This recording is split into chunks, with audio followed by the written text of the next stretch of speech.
ഇന്നത്തെ റെസിപ്പി കാളനാണ്. കാളന് വേണ്ടതായി ഒരു ഏത്തക്കായ എടുത്തിട്ടുണ്ട്, കുറച്ച് ചേനയും എടുത്തിട്ടുണ്ട്. ഇതേ രീതിയിൽ ഈ വലുപ്പത്തിൽ കഷ്ണങ്ങളായി അരിഞ്ഞെടുത്തിട്ടുണ്ട്. ഇതിലേക്ക് അല്പം മഞ്ഞൾപ്പൊടി ചേർത്ത് കൊടുക്കുകയാണ്. ആവശ്യത്തിന് മുളക് പൊടിയും ഉപ്പും കറിവേപ്പിലയും ചേർത്ത് വെള്ളവും ചേർത്ത് വേകാൻ വയ്ക്കുകയാണ്.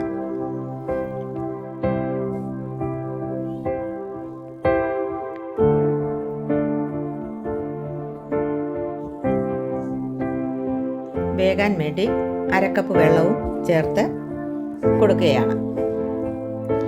അരപ്പ് തയ്യാറാക്കാൻ വേണ്ടി അരക്കപ്പ് തേങ്ങയും കുറച്ച് ജീരകപ്പൊടിയും, ജീരകം പൊടിച്ച് വെച്ചേക്കുന്നതുകൊണ്ട് ജീരകപ്പൊടിയാണ് ചേർത്തിരിക്കുന്നത്, അല്ലെങ്കിൽ ജീരകം എടുത്താൽ മതി.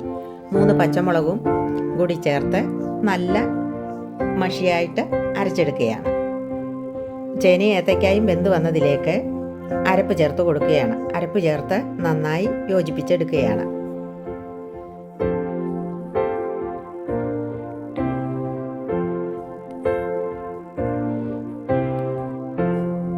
നന്നായി ഇളക്കി യോജിപ്പിച്ചെടുത്തിട്ടുണ്ട്.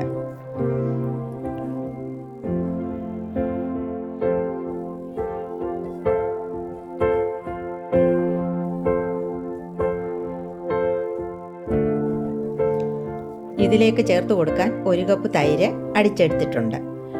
തൈര് ചേർത്ത് ഇളക്കി യോജിപ്പിച്ച് എടുക്കുകയാണ്.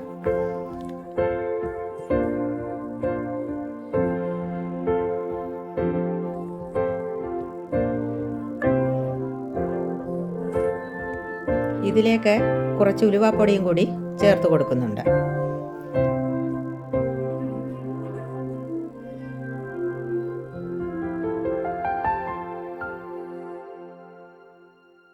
ഉപ്പൊക്കെ ആവശ്യത്തിനുണ്ടോ എന്ന് നോക്കിയിട്ട് കടുക് വറുത്ത് ചേർക്കുകയാണ്. കടുക് വറക്കുമ്പോൾ അല്പം നെയ്യും കൂടി ചേർക്കുന്നുണ്ട്. അപ്പോൾ നല്ല ടേസ്റ്റാണ്. അങ്ങനെ കാളൻ റെഡിയായിട്ടുണ്ട്. എല്ലാവരും ട്രൈ ചെയ്ത് നോക്കണം. സിമ്പിൾ കറിയാണ്.